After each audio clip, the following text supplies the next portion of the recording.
Buenos días, tardes o noches. Me complazco en darte la bienvenida a Persiguiendo Psique, el podcast que tu mente y tu alma estaban esperando y donde hablaremos sobre aquellos fenómenos que pasan en la mente humana. Soy Rodrigo y te voy a estar acompañando por este recorrido para desentrañar los misterios de nuestra mente. El capítulo de hoy lleva por título Tiresias, la isla de Lesbos y la comunidad LGBTIQ+. Así que el día de hoy, en el marco del mes del orgullo LGBT, estaremos haciendo una pequeña revisión sociocultural de la comunidad LGBTIQA+ a lo largo de la historia. Para poder explorar apropiadamente este tema, esta revisión, vamos a dividirlo en 3 puntos. Primero, hablando sobre el mito de Tiresias. Posteriormente, hablaremos sobre la isla de Lesbos y la diversidad en la historia y la cultura. Y finalmente, hablaremos sobre la historia moderna de la comunidad LGBT. Dicho lo anterior, permíteme contarte una historia.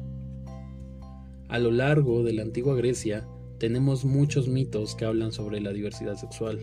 Mitos como el de Hermafrodito, que nos habla un poquito del origen de la intersexualidad. El mito de Ganímedes y la homosexualidad. También podemos hablar sobre los diversos amantes que tuvo Heracles, o mejor conocido como Hércules. Pero en este capítulo nos centraremos en el mito de Tiresias. Se cuenta que en la antigua Grecia existía una persona muy peculiar de nombre Tiresias. Este era hijo de un pastor y una ninfa.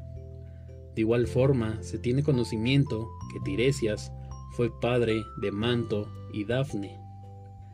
Se dice que un día caminando por el monte Sileno, nuestro protagonista vio a 2 serpientes copulando. Y por su cabeza pasó una idea que tal vez no sea muy brillante, pero a él le parecía muy buena. Por su mente estaba pasando algo parecido a: ¿y si le pego con una vara? Estas serpientes están teniendo relaciones. Seguro me divierto bastante pegándoles con esta vara. Y esto hizo. Cuando golpea a las serpientes, hace que éstas se separen. Y de igual forma, hace que la hembra muera. Lo cual atrajo la ira de la diosa Hera. Esta diosa era protectora de lo femenino, y ésta lo castiga volviendo el cuerpo de Tiresias al de una mujer. Se dice que esta transformación duró 7 años, y que en este periodo se casó y dio a luz a sus hijas.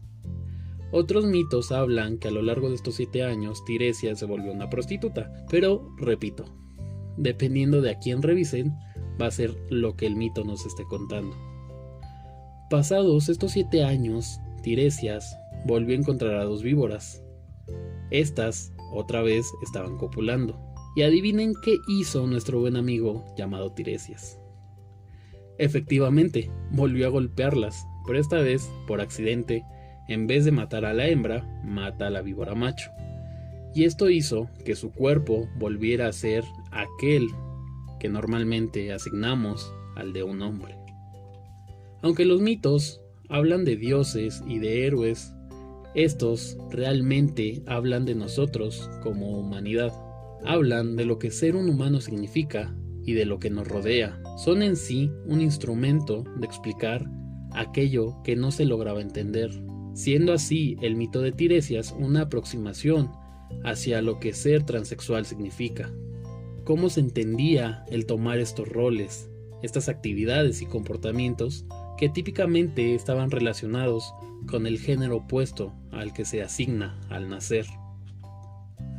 Por otra parte, tenemos que existen varios registros que en una pequeña isla de Grecia llamada Lesbos nace, crece y vive una poetisa llamada Safo. Esta mujer vivió en el año 600 a.C. Ella fue una mujer muy importante creó una escuela de señoritas llamada Casa de las Musas. Aquí les enseñaba diversas cosas, como deportes, poesía, artes y los quehaceres de una buena dama ante su marido. Para esos tiempos, claramente. Recordemos que Safo era una poetisa, y la poesía de esta hablaba sobre el amor que sentía hacia sus alumnas. En la mayoría de sus poesías escribía sobre aquellas alumnas de las cuales Safo se enamoraba. Era tan brillante que para poder expresar su poesía, esta mujer creó su propia métrica llamada métrica sáfica. Creó su propio estilo para crear poesía y fue ampliamente conocida a lo largo de Grecia.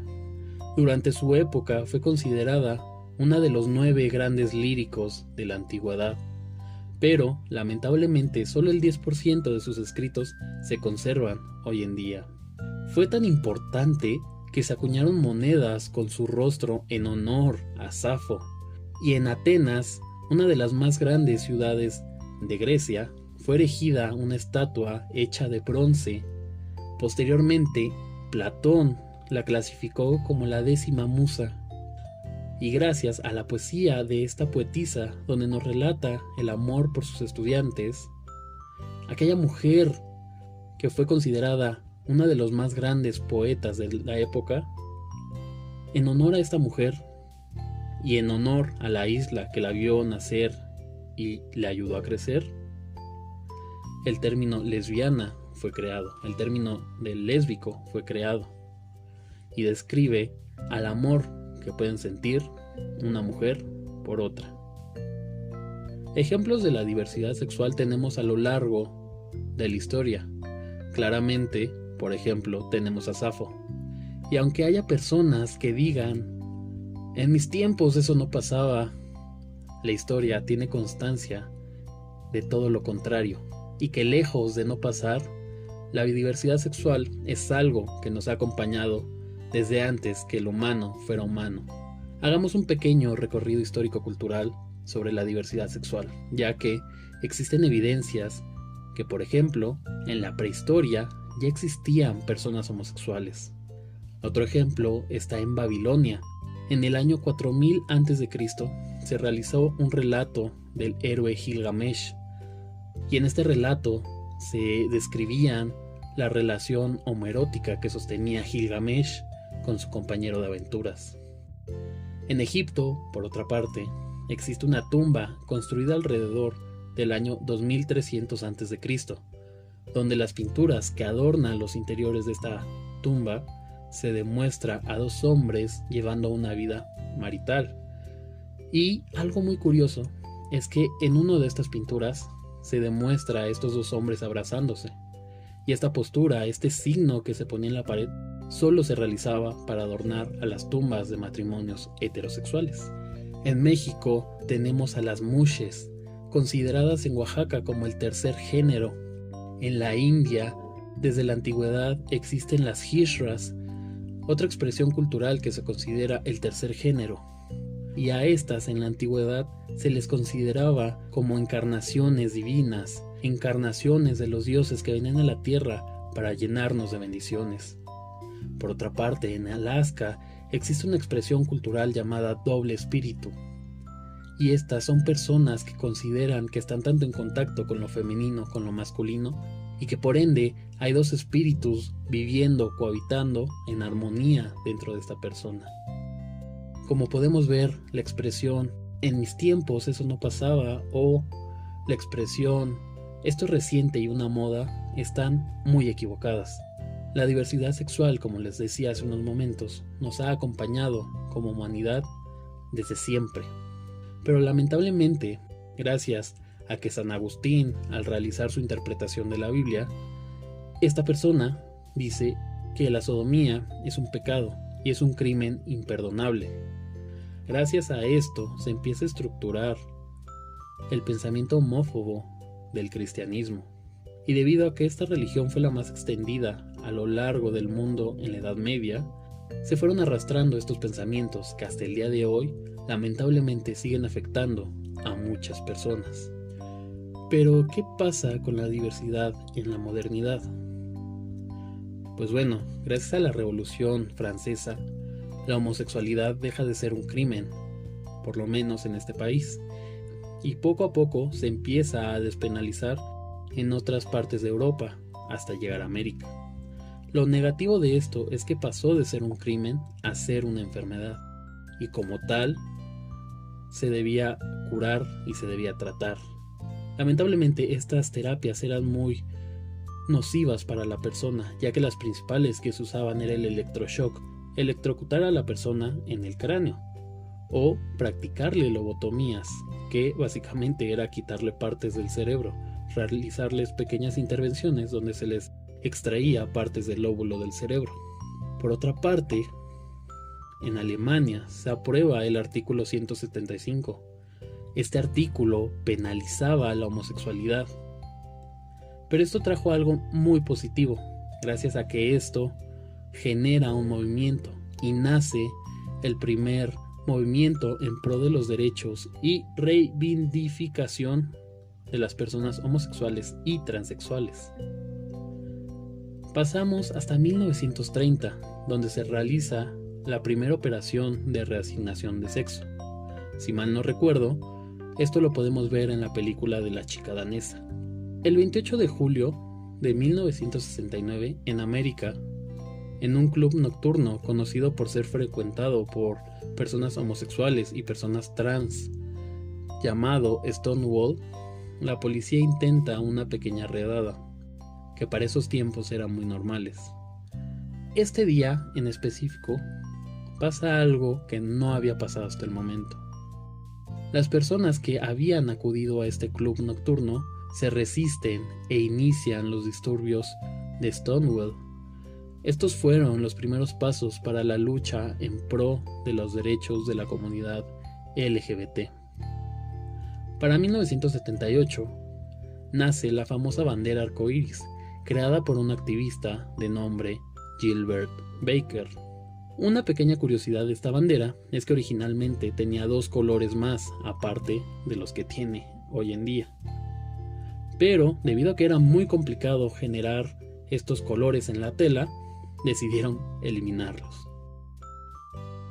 Para este mismo año, pero yéndonos a México, se lleva a cabo la marcha por el 10º aniversario de la masacre de 1968. Y en esta marcha, por primera vez, sale el contingente LGBT para luchar por sus derechos en este país. Posteriormente, en 1990, la OMS elimina la homosexualidad de los manuales de diagnóstico, quitándole así su estatus de enfermedad y curando milagrosamente a millones de personas a lo largo de todo el mundo. Pero tal vez te estés preguntando, ¿qué significan las siglas LGBTTIQA+? Estas letras representan a cada colectivo que conforma a esta comunidad. La L es de lesbianas, la G es de gays, la B es de bisexuales, la T, o mejor dicho, la primer T de transvestis, después tenemos la segunda T de transexuales y por último tenemos la tercera T de transgénero. La I se le asigna a la intersexualidad, la Q a las personas queer, la A a la asexualidad y por último tenemos el más, que hace referencia a todas las demás comunidades que hay detrás de este colectivo. Pero ¿por qué nace la marcha? Como vimos, nace por la necesidad de una lucha por igualdad en derechos y la necesidad de disminuir la discriminación hacia el contingente LGBT. Y como hemos visto en otros capítulos, aquí podemos hablar sobre la orientación sexual, la identidad de género y la expresión de género. ¿Pero qué son estas? La orientación sexual se responde muy fácil con una pregunta. Básicamente es ¿quién me atrae? La identidad de género se responde con la pregunta de ¿cómo me identifico? ¿Me identifico como hombre o me identifico como mujer? O tal vez no me identifico con ninguno de los dos.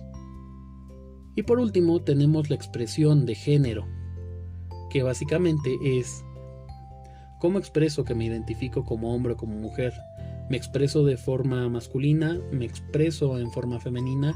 O tal vez me expreso en un área intermedia. ¿Me expreso en lo andrógino? Es muy importante mencionar que ninguna de estas tres interfiere o choca con las otras. Hablemos entonces de lo cis y de lo trans. ¿Qué es lo cis? En lo cis van a entrar personas que se identifican con el género que se les asignó socialmente al nacer. Por ejemplo, yo soy hombre y me identifico como hombre. Por ende, soy un hombre cisgénero. Si por el contrario, yo me identificara como mujer, entonces sería una mujer trans. ¿Pero qué es lo trans? La palabra trans viene de transitar, pasar de punto A a punto B. Y son aquellas personas que adoptan roles, conductas y actitudes que socialmente se atribuyen al género opuesto al asignado al nacer. Podría seguir hablando durante horas y horas sobre la comunidad LGBT, sobre la importancia de luchar por los derechos, sobre la necesidad de desaparecer las terapias conductuales que intentan volver a una persona homosexual heterosexual, o aquellas conductas que intentan que una persona trans deje de ser trans. Y como hemos visto, la comunidad LGBTIQA ha estado presente desde el inicio de la humanidad, y debido a la discriminación y a la LGBTfobia, el contingente ha tenido que estar luchando por sus derechos de forma constante. Y como decía, de ahí nace la marcha en pro de la comunidad, para poder luchar por normalizar algo que de por sí siempre ha sido normal y que ha sido parte de la humanidad, ya que recordemos que la sexualidad es inherentemente humana. Lamentablemente, a lo largo de la sociedad cargamos con bastantes ideas preconcebidas que nos hacen creer que podemos juzgar al frente o decirle cómo vivir. Antes de irme, me gustaría dejarte una frase, una pequeña reflexión. Una parte del progreso social implica entender que una persona no queda definida únicamente por su sexualidad, raza o género. Esta frase la dijo Tim Cook. Te dejo esta pequeña reflexión y no olvides darle al botón de seguir, suscribirte o añadir a favoritos, dependiendo la plataforma donde nos estés escuchando. Y esto para que te avise cuando se suba otro capítulo de este pequeño gran proyecto. Y por favor, comparte este proyecto con alguien que le pueda interesar para llegar cada vez más a oídos que les interese este tema y poder perseguir así que juntos. Por mi parte, no me queda más que darte las gracias por tu atención a lo largo de este capítulo y desearte que tengas un excelente día, tarde o noche. Solo me queda recordarte que nos encuentras en todas las redes sociales, como por ejemplo Instagram, Twitter, Facebook e incluso en YouTube como Persiguiendo a Psique. Ahora sí, nos estamos viendo, o mejor dicho, escuchando en el siguiente capítulo. Y sin más por el momento, adiós.